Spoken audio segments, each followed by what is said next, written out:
When Emma Brooks walked into Halston Reed Consulting for the very first time, no one really noticed. She was just another new hire in a company that prided itself on tradition and longevity. People here wore their years of experience like medals of honor. If you hadn't been in the trenches for at least a decade, you were still considered a rookie. Emma didn't fit that mold. She was 28, with a sharp suit that looked a little too new and a resume that boasted some solid academic achievements, but not much hands-on experience. She carried herself with a kind of quiet confidence, though as if she believed she belonged even if the others didn't. At first, the older staff barely registered her presence. She attended meetings, took notes, stayed late to finish reports no one else wanted to touch. She smiled politely in the break room and didn't push too hard to join the tight-knit circles that had been formed over years of late nights and shared projects. Emma was the definition of new kid. And then, just 3 months later, everything changed. On a gray Monday morning, the team gathered in the glass-walled conference room, coffee cups in hand, expecting another routine briefing. But when Richard Hale, the regional director, cleared his throat and made the announcement, jaws dropped across the table. Effective immediately, he said, adjusting his glasses, Emma Brooks will be stepping into the role of project manager for the upcoming Ridgeway account. This is a critical project, and I have full confidence in her ability to lead. The silence that followed was almost physical. It pressed against the walls. A few eyebrows shot up. Someone let out a disbelieving chuckle. 3 months she hadn't even learned all the office politics yet. And now she was being put in charge of one of the firm's biggest accounts. Emma sat stiffly in her chair, forcing a polite smile as every eye in the room burned into her. Her stomach twisted, but she nodded firmly. "Thank you, Richard. I won't let you down."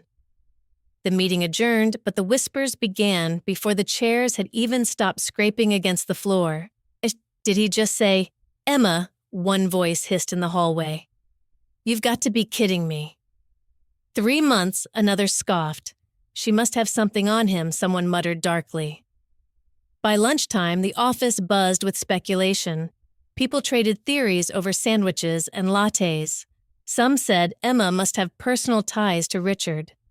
Others suggested she had connections, higher up, family money, political influence, something.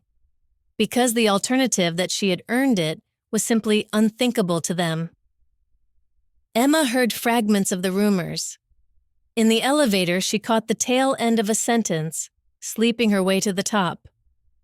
At the copier, someone fell silent the second she walked in.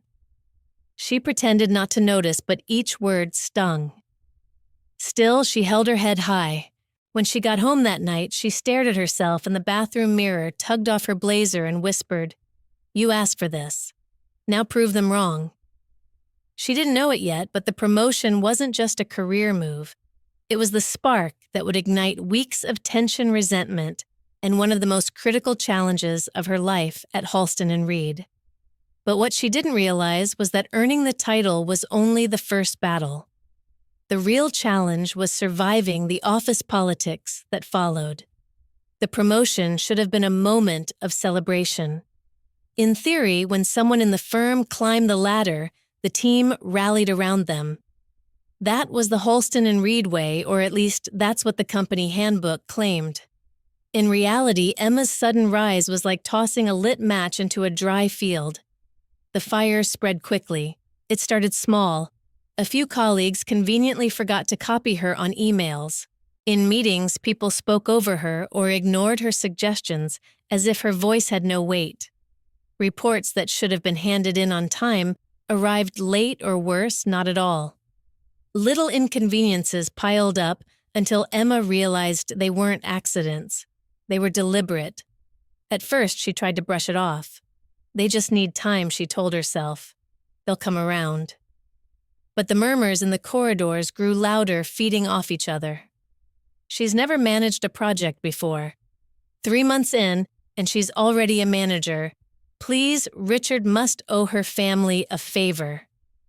No, it's more personal than that. You don't get that kind of promotion without... Leverage. The word leverage carried a sharp edge, hinting at everything from nepotism to scandal. By the end of the week, the rumor mill had churned out a full-blown narrative. Emma was Richard Hale's secret protégé, maybe even something more. Emma felt the weight of it everywhere. At the coffee machine, conversation stopped mid-sentence. In the elevator, people stared at the floor rather than meet her eyes. A senior analyst who had been with the firm for 12 years openly sneered when she asked for a report. "You want me to do that for you?" he said, his voice dripping with disdain. "Maybe you should ask your friends upstairs." It stung more than she wanted to admit. She had worked hard late nights poring over data, catching mistakes others missed, volunteering for tasks no one wanted. Yet none of it seemed to matter. In their eyes, she was an imposter, a puppet propped up by invisible strings. At home, she vented to her roommate Claire.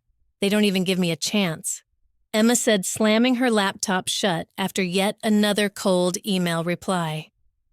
"It's like they've already decided I don't deserve this." Claire shrugged sympathetically. "You knew it wouldn't be easy, but you've got to decide, are you going to let them write your story for you, or are you going to write it yourself?" The next morning, Emma walked into the office determined to push through. But the resistance only hardened. During a key meeting about the Ridgway account, the project now squarely on her shoulders, half the team sat stone-faced, arms crossed. When she outlined the timeline, someone coughed and muttered just loud enough to be heard, "Good luck with that." Laughter rippled around the table. Emma's cheeks burned, but she refused to falter. "I know this schedule is ambitious," she said evenly, "but it's achievable if we work together." Silence. No nods, no agreement, just the heavy wall of hostility pressing back against her. That was the moment Emma realized this wasn't simple skepticism. It was a blockade. Her own team was daring her to fail, betting that she would. And as the Ridgway project loomed larger, she began to see the true stakes. If she succeeded, she could silence the whispers. But if she stumbled, if she even appeared to stumble, it would confirm everything they believed about her. For the first time, the weight of her new title felt crushing. She wasn't just fighting for a project. She was fighting for her legitimacy, her reputation, maybe even her career. Every misstep would now reflect not just on her, but on the Ridgway account itself. The Ridgway project wasn't just another account, it was the account. A high-profile tech startup had chosen Halston Reed to handle their nationwide expansion campaign, and success here meant millions in revenue and prestige that could make or break the firm's reputation. For Emma, it was more than just a career milestone. It was the trial by fire that everyone had been waiting for. The kickoff meeting was tense from the start. Emma stood at the front of the sleek boardroom slides, prepared, her heart pounding like a drum. Around the table, a dozen colleagues watched her with folded arms and skeptical eyes. They weren't here to be inspired, they were here to see if she would crack. She launched into the presentation anyway, outlining key deliverables, milestones, and deadlines. Her voice was steady, but the undercurrent of resistance was palpable. Midway through, a senior strategist raised his hand. "These targets are unrealistic," he said bluntly, his tone daring her to argue. Emma met his gaze. "Challenging, yes, but Ridgway is moving fast, and they chose us because we promise speed and precision. If we want to keep their trust, we have to deliver." The strategist leaned back, smirking. "We'll see." It was only the beginning. Over the next 2 weeks, the sabotage became sharper. Critical data sets arrived late. Drafts were riddled with careless mistakes. Meetings Emma scheduled mysteriously slipped from calendars.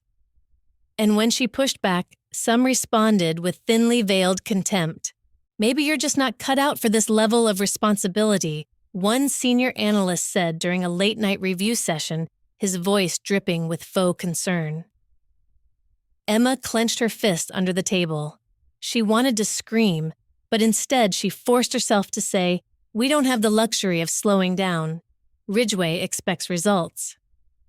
Behind her, she heard the whisper, "And they put her in charge."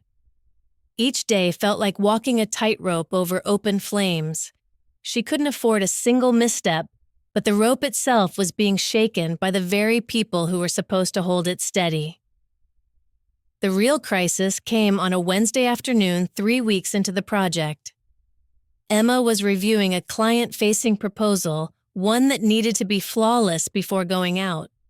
But when she opened the document, her blood ran cold. Entire sections were missing. Key numbers were wrong. Typos jumped off the page. This wasn't just sloppy. This was deliberate. The deadline was less than 24 hours away. If Ridgway saw this version, it would be a disaster. The client would lose faith, and Emma would take the fall. Her phone buzzed an email from Richard Hale, the director. "Emma, I'll need that proposal on my desk by tomorrow morning. Ridgway is expecting to review it by noon." She stared at the screen, her chest tight. Around her, the office buzzed with casual conversations, laughter spilling from cubicles. They weren't worried. Some of them wanted her to fail. Emma closed her laptop and took a deep breath. She could feel her hands trembling, but her voice when she spoke to herself was steady. "No more waiting for them to come around," she whispered. "If they won't work with me, I'll find people who will." That night, as the city lights flickered outside her office window, Emma made a decision. She wouldn't let the whispers, the sabotage, or the resentment dictate her fate. She would fight for this project, and she would start by drawing a line in the sand. The breaking point had arrived. The question was no longer if Emma would prove herself. It was how far she was willing to go to make it happen. She knew that waiting for them to change their minds was no longer an option. It was time to take control. Emma stayed in the office long after most of her coworkers had gone home. The half-finished proposal sat open on her screen like a ticking time bomb. She knew she couldn't fix it alone, not in 24 hours, not without help. But maybe not everyone was against her. She thought back to the first few weeks at Halston Reed, those small moments when certain people had shown kindness. Daniel from Analytics, who once stayed late to help her understand a data set. Maya from Design, who had complimented her on a presentation slide. They weren't cheerleaders, but they hadn't joined the mob either. Emma began sending messages. Direct, no nonsense. "I know some of you are frustrated with the situation, but Ridgway is too important for us to let personal feelings ruin this. If you want to do meaningful work, if you want this firm to succeed, meet me in conference room B, midnight." She hit send and waited, half dreading that no one would show. At 11:57 p.m., the door creaked open. Daniel stepped in, rubbing his eyes, laptop under his arm. "You really weren't kidding," he said. Minutes later, Maya arrived, followed by 2 junior associates who looked nervous but determined. It wasn't an army, but it was enough. "Thank you," Emma said, her voice firm. "We're going to fix this, and when we do, we'll prove that this project doesn't belong to the people who drag us down. It belongs to the people who care." They worked through the night. Coffee cups piled up the glow of laptop screens, casting pale light on tired faces. Emma didn't just give orders, she collaborated, listened, redirected when necessary. For the first time, her team saw not just the girl who got promoted too fast, but a leader who rolled up her sleeves and fought alongside them. By dawn, the proposal looked entirely different. Clean, precise, professional. But Emma knew the bigger battle was still ahead. The saboteurs weren't gone. They were just waiting. So when she walked into the next morning's review meeting, she was ready. Richard Hale sat at the head of the table, flipping through the polished proposal. "Impressive work," he said. His approval should have been enough to silence the critics, but instead, one of the senior analysts leaned forward, smirking. "Funny," he said, "I don't recall being part of this version. In fact, my team wasn't even consulted."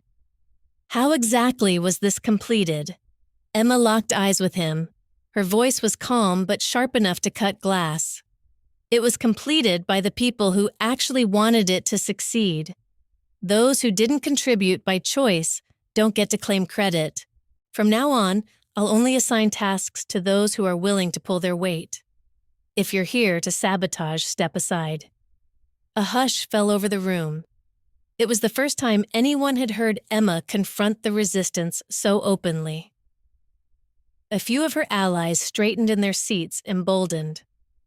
The analyst opened his mouth to retort, but Richard cut in. "She's right," he said firmly. "If you're not on board, you're not on this project." That moment shifted the balance. The room no longer felt united against Emma. Lines were drawn, sides were chosen. And for the first time, she wasn't standing alone. Later in the hallway, Maya caught up with her. "You know," she said with a grin, "that was the first time I've seen you look less like a manager and more like a leader." Emma exhaled, the weight on her shoulders slightly lighter. She wasn't naive, there were still battles ahead. But for the first time since her promotion, she believed she could actually win them. The nights were long, the pressure relentless, but with every small victory, Emma built the momentum that would define her leadership. The weeks that followed were some of the hardest of Emma's career, but also the most defining. With her small circle of allies, she rebuilt the Ridgeway campaign piece by piece, ignoring the sneers, the cold shoulders, and the whispered doubts. Every late night, every extra revision, every small victory added bricks to the wall of credibility she was slowly building. And then, the day came. The final presentation to Ridgeway. Emma stood at the front of the gleaming downtown conference hall, the Ridgeway executives seated across from her, their expressions expectant but cautious. Behind her, the Halston Reed team now split between those who had chosen to stand with her and those who had drifted into the background. She took a breath, steadied her voice, and began. The presentation flowed seamlessly. Data points aligned perfectly, visuals captured Ridgeway's bold vision, and the narrative tied it all together with precision.